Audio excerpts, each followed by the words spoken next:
Neoliberalism is one of those words that lots of people use, but not everyone understands. So, in writing an essay about neoliberalism, I realised that really no one's neoliberal anymore. Well, certainly not completely neoliberal.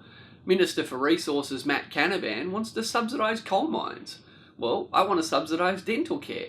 He and I agree subsidies are a good idea. We just can't agree what Australia needs more of. Tony Abbott wants to nationalise coal-fired power stations. Well, there's plenty of things I'd like to nationalise. So Tony Abbott and I agree that nationalising is a good idea. We just can't agree what needs nationalising. And most parliamentarians these days want to regulate trade in live animal exports. You can't be a free trader and want to regulate trade at the same time. So these days, everybody wants to regulate, everybody wants to subsidise, and everyone wants to nationalise something.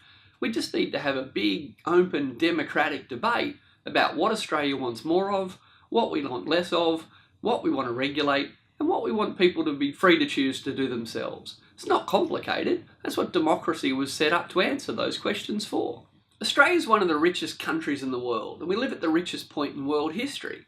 Politicians of all stripes like to talk about the fact we've had 27 years of continuous economic growth. But despite being one of the richest countries in the world, and despite having 27 years of economic growth, we've been made to feel poor. We've been made to feel as if we can't afford to provide the high quality services that we provided 30 years ago. How can it be?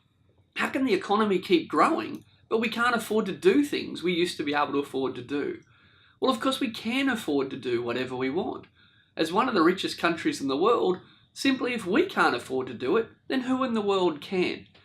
Neoliberalism has destroyed our public debate about priorities and choices. If we wanted to spend more on health, education, or public transport, we could. And if we wanted to spend less subsidising coal mines or buying joint strike fighters, we could. These are entirely democratic decisions. But neoliberalism has trained us to think they're economic decisions, that they're somehow above us, when of course our parliament is there precisely for us to elect the people that we want that will represent our priorities.